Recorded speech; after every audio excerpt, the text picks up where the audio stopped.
राष्ट्र के नाम संतों का समर्पण होता है। राष्ट्र यदि सुरक्षित है तो धर्म और संत सुरक्षित है। 75वां अमृत महोत्सव है। इस अमृत महोत्सव पर एक ही भावना है। इस मुंबई में हमेशा व्यक्ति अपनी निगाहों को दौड़ा के रखता है, निगाहों को लगा के रखता है, क्योंकि मुंबई से ही सारी दुनिया में हर बात प्रसारित की जाती है।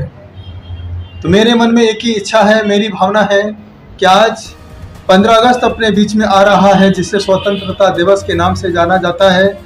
क्यों न इस स्वतंत्रता दिवस में नेताओं को तो सब बुलाते हैं,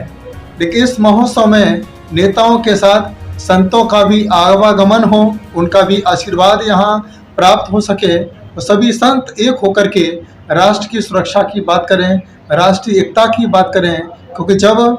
तिरंगा लहराया जाता है उस समय सब भूल जाते हैं कि मैं हिंदू हूँ, मुस्लिम हूँ, सिख हूँ, ईसाई हूँ या जैन हूँ। इतना ही कहता है, हम भारत के वीर सिपाही,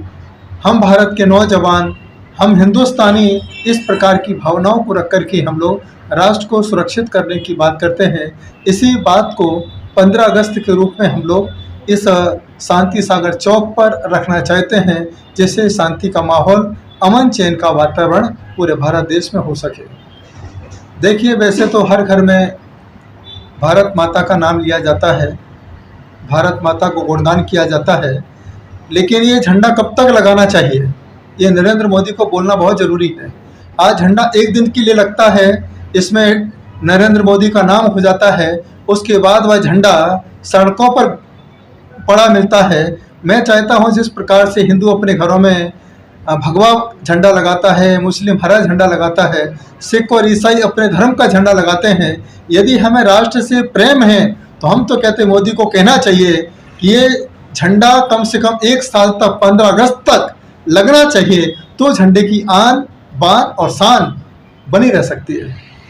शुभकामनाएं सारे देशवासियों को देना चाहता हूँ। इस समय यदि हम चैन की नींद सो रहे हैं, ये सब हमारे वीर फौजियों का प्रभाव है। चैन की सांस ले रहे हैं, ये वीर जवानों का समर्पण है। तो मेरी भावना यही है कि 75वें अमृत महोत्सव में हम 24 फीट के परमवीर चक्र के माध्यम से जो लोग शहीद हुए हैं, जिनके माता पिताओं के हमेशा आंखों में बच्चों की याद रहती है, उन माता पिता को लगे क्या जो बेटा इस देश के लिए समर्पित हुआ है, शहीद हुआ है, उन लोगों को हमारे भारत के समाजबंदों ने, समाज के लोगों ने सम्मान दिया है, सम्मानित किया है। इसी भावना को लेकर के मैं 24 फीट का परमवीर चक्र बना रहा हूँ। जिनको परमवीर चक्र मिला है, शौर्य चक्र मिला है, जो भी चक्र सरकार के द्वारा दिए जाते हैं,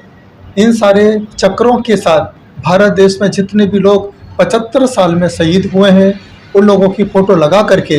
जल सेना, थल सेना और वायु सेना के कमांडर को वह 24 फीट का परमवीर चक्र प्रदान करना चाहता हूं। यही मैं चाहता हूं कि सारे मुंबई वासियों से नहीं, पूरे भारतवासियों से कहना चाहता हूं, जब 15 अगस्त का समय हो, उस समय प्रातःकाल एक घी का दीप लगा करके कम से कम वहाँ बैठ करके प्रेयर करें। जो जिस भगवान को मानता है, हिंदू जिस भगवान की प्रेयर करता है, मुस्लिम जिस खुदा को याद करता है, सिख जिस गुरु नानक को याद करता है, ईसाई जीसस को याद करता है, जैन 24 तीर्थंकर को याद करते हैं, वहाँ पर भगवान से ही प्रेयर करें, प्रार्थना करें, कहें हे प्रभु, जो लोग आज बॉर्डर पर खड़े हुए हैं हमारी सुरक्षा के लिए, उन्हें हे प्रभु आपके आशीर्वाद से सुरक्षा मिले, वह सुरक्षित हों, उनका परिवार आनंदित हो, प्रसन्न चित्त हो। यही भावना रखते हुए जब एक दीप समर्पित करते हैं तो आपकी प्रेयर, आपका प्रभाव, आपके अंदर की भावनाएं उन वीर जवानों तक पहुंचती हैं और उन्हें भी लगता है कि भले ही मैं आज देश के लिए समर्पित हूं, लेकिन मेरे साथ पूरा भारत देश समर्पित है। जब ऐसी समर्पित की भावना के साथ हम लोग वीर जवानों के आत्मबल को बढ़ाएंगे तो हमारे देश पर किसी भी दूसरे देशों की दृष्टि नहीं पड़ सकती है और हमारा देश सुजलाम सुफलाम मलयज शीतलाम सस्य श्यामलाम मातरम वंदे मातरम के साथ गुंजायमान होगा और यही दुनिया का पहला चमत्कार होगा